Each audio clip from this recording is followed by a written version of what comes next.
Mapagmahal naming Ama, sa pamamagitan ni Jesus, ipinahayag mo ang sarili bilang Diyos na sumasa atin.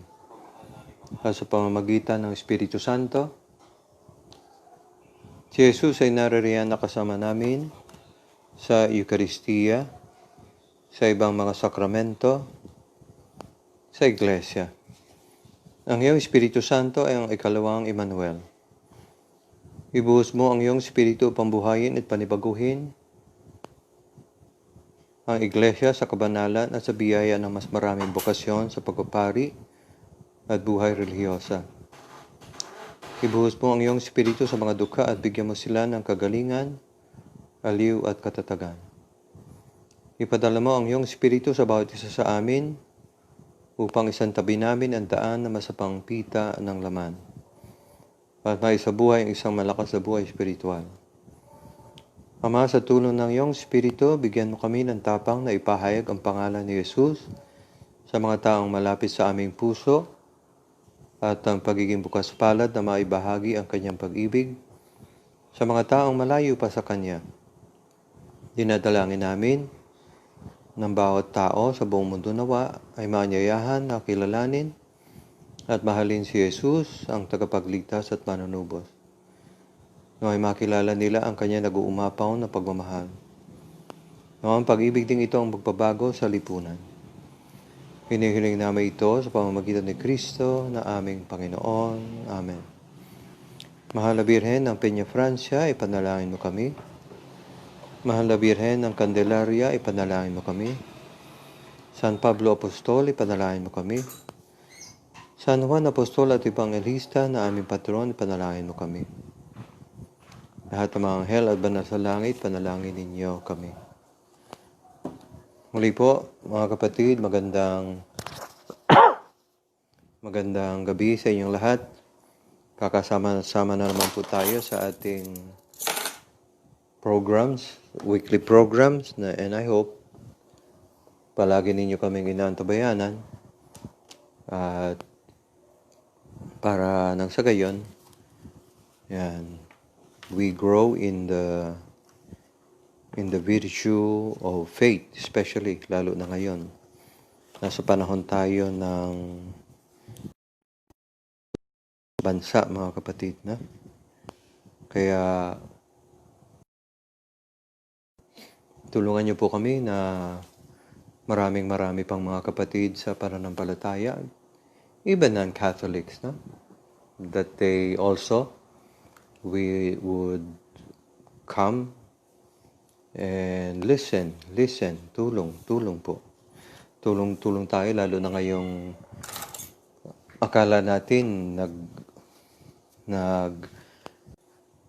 we were able to come out to a better condition from enhanced community quarantine to a general, to a modified.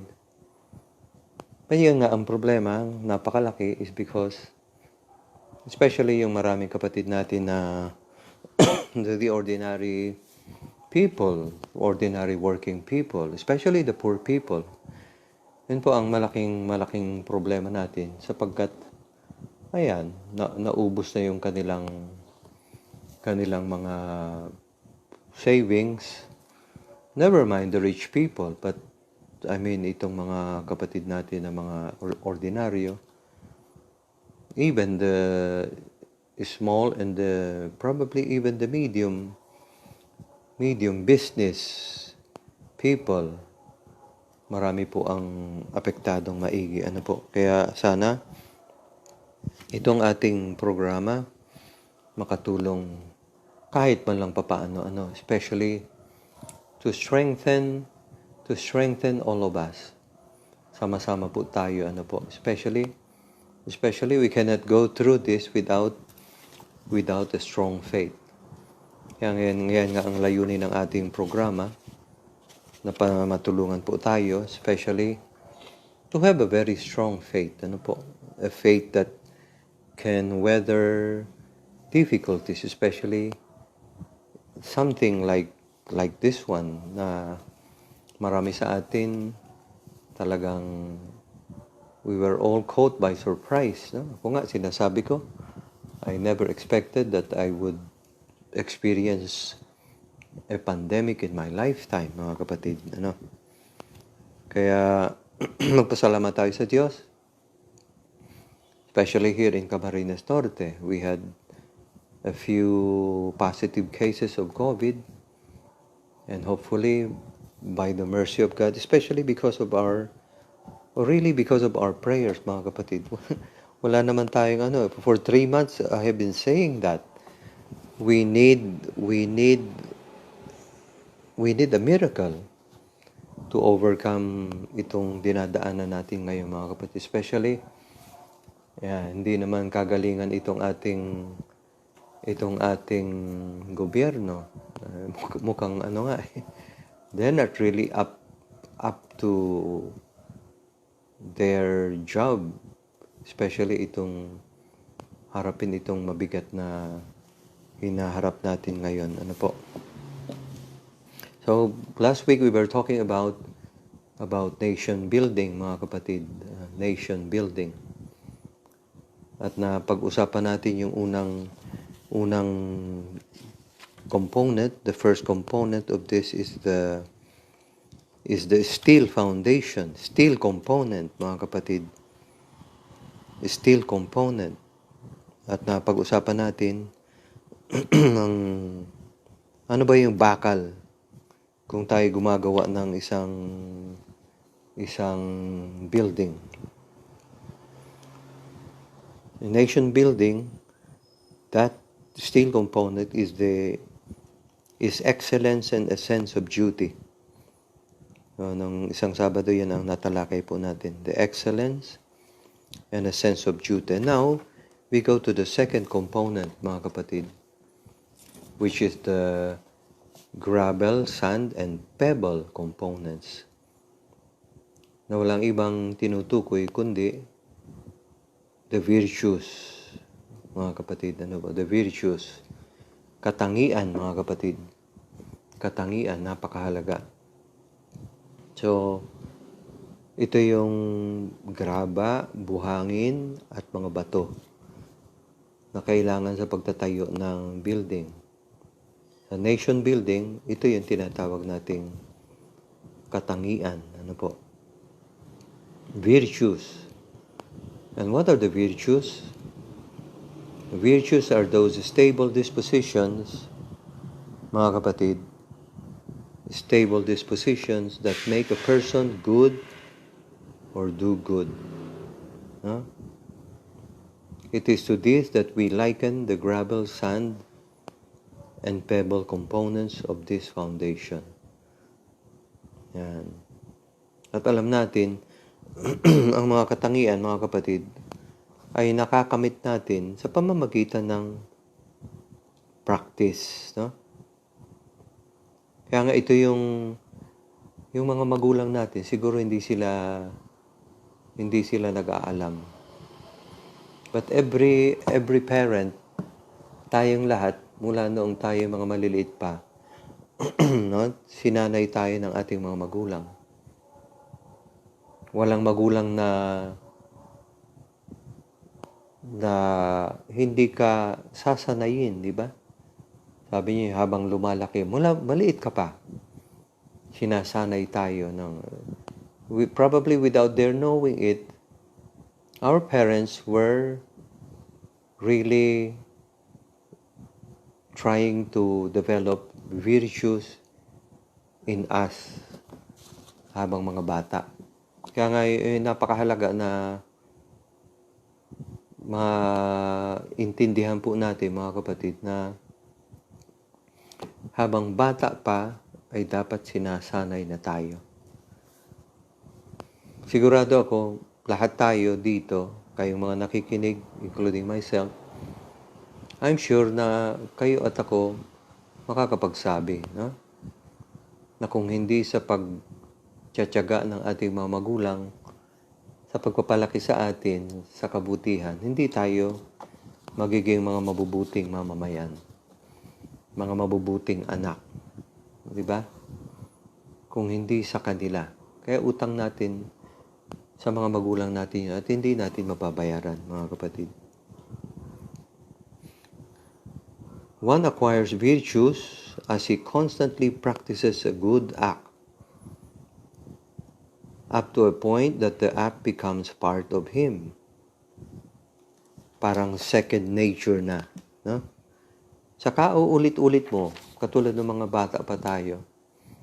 'Di ba?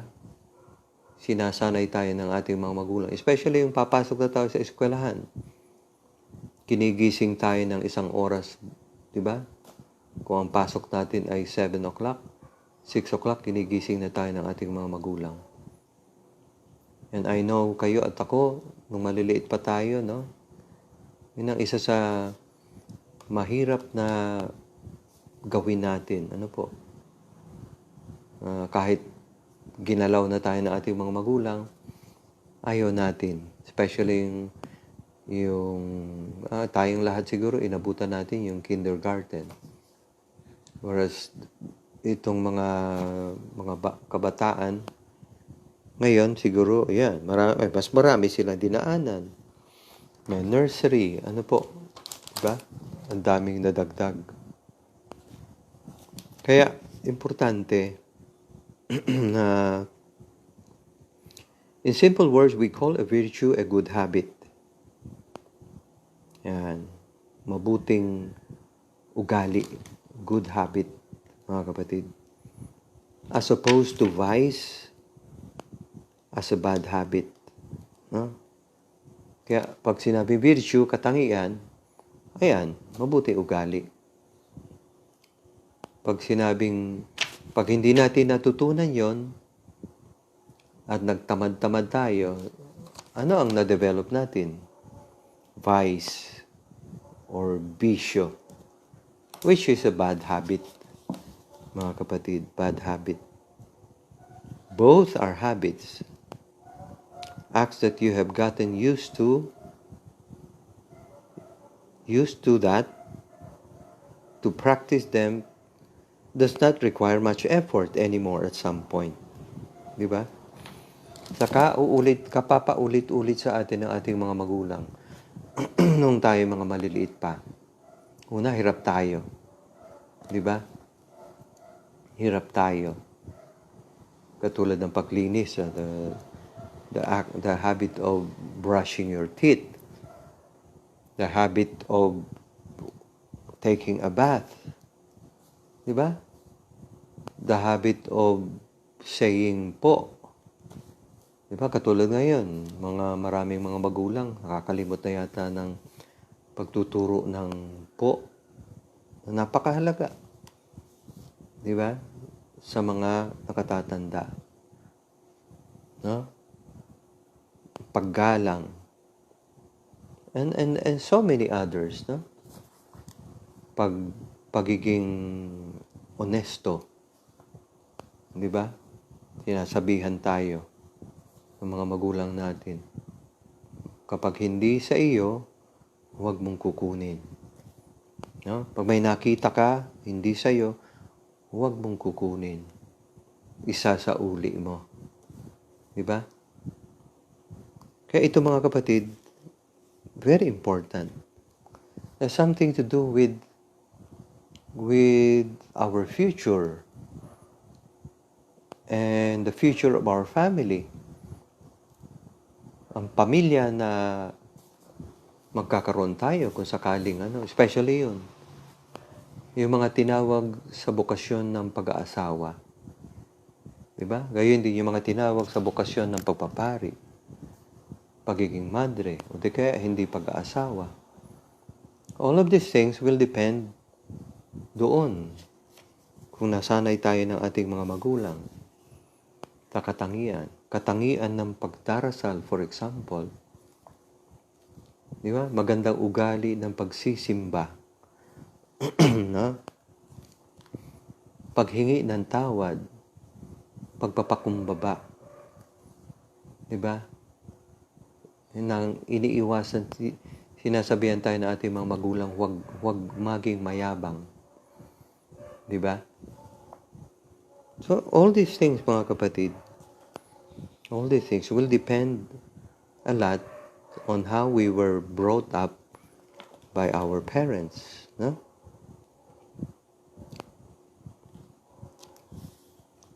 Kaya ay sabi nga, a virtue is a good habit, and you do not acquire a habit overnight. You acquire a virtue through practice and learning from the failure of not practicing it. Diba? Sa simula, mga bata pa tayo, ayan, hindi tayo gumigising. Akala ng ating mga magulang, umupo na tayo sa kama o di kaya sa banig. Pagtalikod ng ating nanay o tatay, pagbalik nila, nakahiga na naman tayo. Diba? Kaya sabi natin kanina, the best time to develop virtues is when one is still young. No? Those who say that they will start living a good life when they are old end up living miserable, vicious lives. Unless perhaps they are granted special divine assistance. No? Minsan, kaya yun ang sinasabi natin. Kaya minsan natutukso tayo na magsalita na kapag hindi napalaki ng maayos, di ba? Talagang, we see that around. We see that in our place, di ba? Sa ating purok siguro, sa ating kapitbahayan. Sometimes, in exasperation, nakakasalita tayo. Di ba? Wala nang pag-asa yan. Di ba? Wala nang pag-asa yan. Nasasalita natin. All because, nung maliliit pa, hindi pinagtiyagaan talaga. No? Kaya napakahalaga. Kayo po na mga magulang na, kayo na may ang mga anak ninyo may asawa na. Isa napakahalagang paalala po ito sa ating lahat. Ano po? Never give up on exercising your children in the virtues. In the virtues. Because later on, katulad ng ating nasabi, no? Katulad yung sinasabi baga po natin na kasabihan. Diba? Kapag ang sanga ay malaki na, diba? May kasabihan yan. It's a Filipino saying. Kapag malaki na, hindi mo na mabebend. Diba? Hindi mo na siya mabebend. Samantalang, pag murang pa lang, sanga, nabebend natin, mga kapatid. Diba? Kaya ito napakahalaga. Kaya yung malalaki, kailangan ng maraming grasya ng Diyos. Kaya sabi, special divine assistance which should help them start developing good habits when it is a bit late. Marami pong ganito, mga kapatid. Marami. Kaya nga, mahirap. Pag lumaki ka na, pagkatapos mababaw pa ang pananampalataya mo, hindi ka nagdadasal, hindi ka nananampalataya, usually it follows. It follows. Hindi naman palagi. Pero kapag lumaki ka na medyo magaspang ang ugali mo, malamang kasama doon yung the virtue of religion, mga kapatid. The virtue of religion. Na kung saan, ako bilang pari, no? Matanda na rin po akong pari, no? Matanda na sa edad, matanda na rin pari. Yung isa po, mga kapatid, sa madalas naming marinig sa mga binata at dalaga, minsan they are complaining about their parents.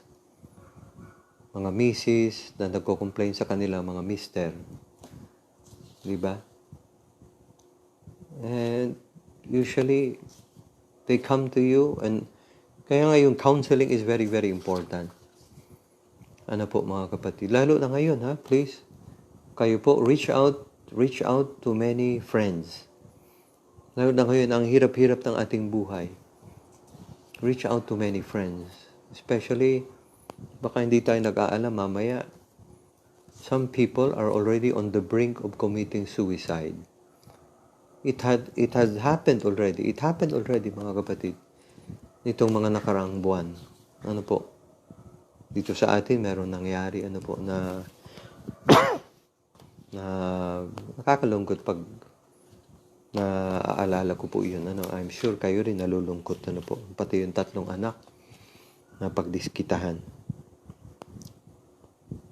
Kaya sabi dito, it may not be easy. First, they have to root out the bad habits they have acquired through the years. Diba? Kaya ang hirap no? Itinanda mo na. Diba? Itinanda mo na ikaw ay tamad. Itinanda mo na yan, siguro mula nung high school na tututo na tayo mag-cutting classes. Diba? And then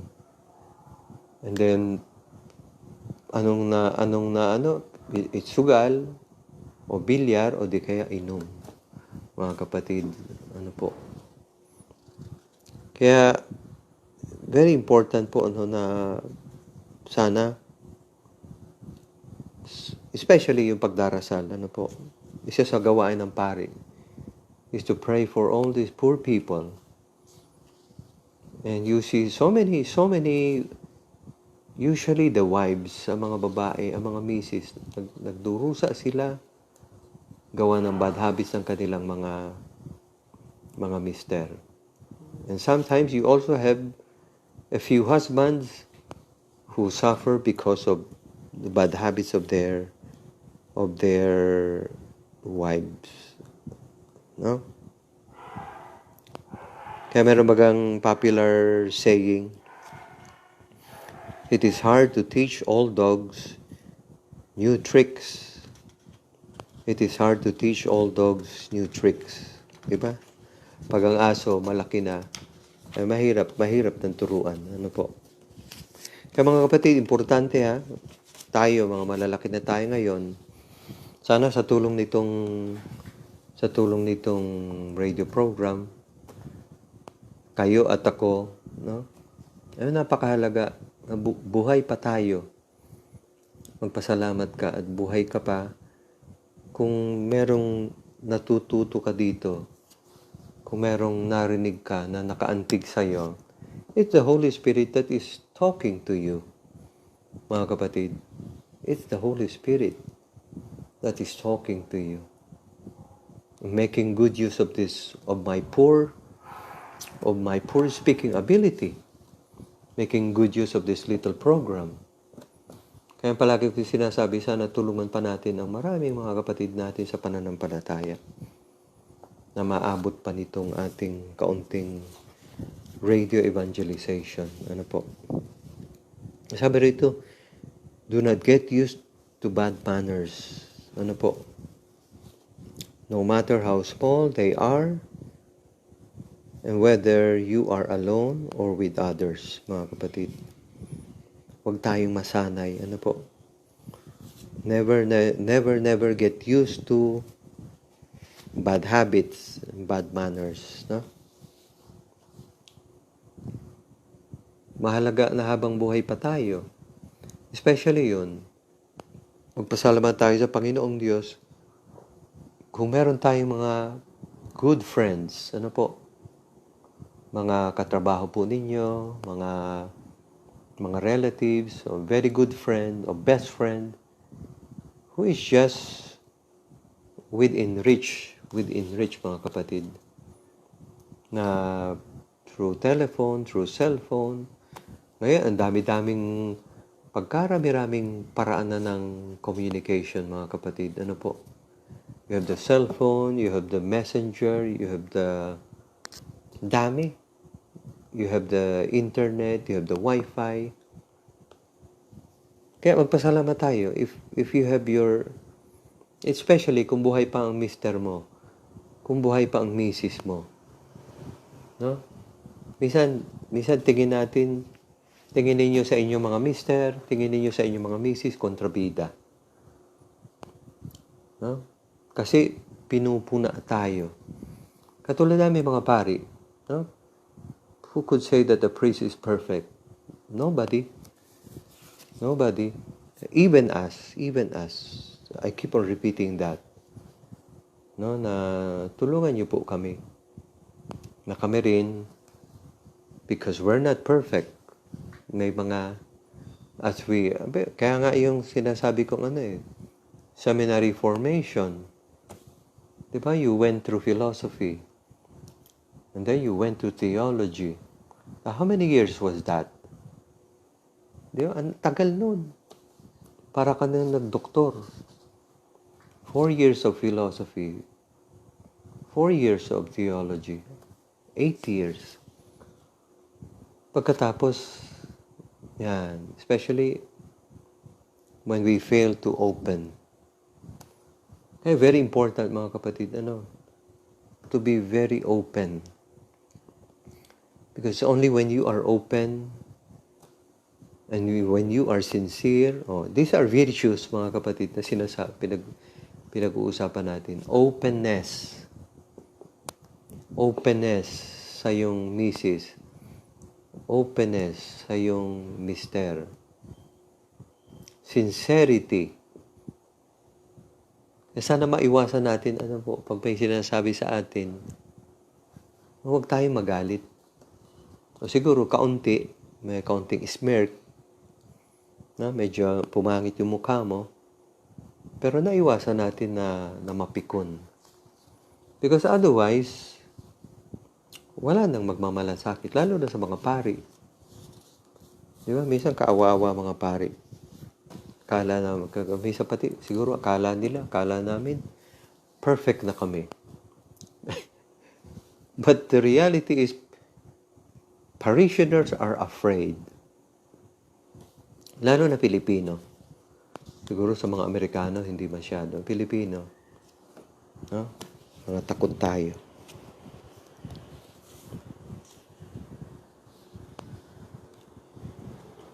People who realize their bad character, if they are humble enough to acknowledge them and work on acquiring the corresponding habits. Yan. Anong ginagawa? If they're not humble enough to acknowledge them and work on acquiring the corresponding good habits, anong ginagawa? They start justifying their being like that. No? Si Saint Josemaria, diba si Saint Josemaria, papalapit na po ang kanyang I hope you pray to Saint Josemaria Escriva. His feast day is on June 26, mga kapatid. Pray to him. May prayer card po baga siya, makikita ninyo dyan sa Facebook. Go to opusdei.org. Yan. Ako, ang laki po nang naitulong sa akin ng Opus Dei. Yan, natulungan ako na to have some good habits. Yan. Because yun nga ang especially ito. There you will hear a lot of talk about virtue, katangian, mga kapatid. Ayun nga ang problema, mga kapatid. Pag hindi tayo mababang loob, especially yung ugali, may mga naawa ako dun sa mga misis na ang mga mister nila ay mga maiinitin ang ulo. It's a perfect formula to a family which is not healthy. May mga ganun po bagang mga lalaki. Maiinitin ang ulo. It's kaawa-awang mga kaawa-awang mga misis. They have to live with that their whole lives. Mga kapatid. Kaya sana tayo ngayon naririnig po ninyo ako. Napakahalaga. If you know someone who's like that, start praying for them. Kasi sabi ni Saint Josemaria, sabi niya, meron siyang a little booklet, yung mga small points for meditation. Sabi niya doon, don't say that's the way I am. It's my character. Kaya sa halip, dapat sabihin mo, sabi ni Saint Josemaria, no, it's your lack of character. It's your lack of character. Kaya Espanyol, ano sabi niya? Estovir. Gusto sabihin, be a man. Be a man. Mga kapatid, no? Maging lalaki ka. Maging lalaki. Napakahalaga. Pag sinabing lalaki kasi, ayun, meron tayong potentiality na maging, tunay na lalaki, tunay na tao. The virtue, in fact, could be traced from the Latin word virtus. Ano bang gusto sabihin ng Latin word na virtus? It means strength or manliness. It means strength or manliness. Man here refers to human beings, male and female. Virtues are good for man because they make man more a man. Mga kapatid, no? Whether you are a lalaki or babae, ginagawa kang mas lalaki, ginagawa kang mas babae, mas tao, no? They are rooted in human nature. Hence, we leave them not as if they come from without, but as they are within man.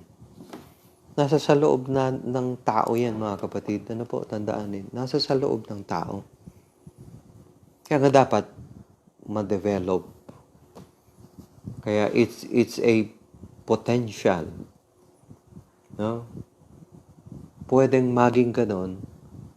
Kaya dapat hubugin. Dapat i-train. Kaya sabi dito, hence we develop our personality more as we develop and grow in virtue. Yan. Yung ating personalidad, mga kapatid, importante. We develop our personality more as we develop and grow in virtue. Kaya mahalaga po that we want to root out bad habits or vices. Not only because they make us look bad, but because they stunt our full human development. Yan. Sabi sa Bicol, napupurog. If I'm not mistaken with that word, mga kapatid, no? Salamat po, You are greeting me. Hindi ko na maitago ang birthday, You keep on greeting me. Thank you very much po. Salamat sa maraming. Kaya importante po, without the virtues, kung wala tayong katangian nga meron natin, mga kapatid. Tama-tama yung Tagalog, Kung wala kang katangian ang meron ka. Bisyo. At yun ang problema. Our personality is not developed. They stunt our full human development. They go against what we are. Our human nature, mga kapatid. Ano po? So let's have a break, mga kapatid, and let's have one music bago tayo patuloy. I don't know if you remember this song, Saint Elmo's Fire. Saint Elmo's Fire.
that I can go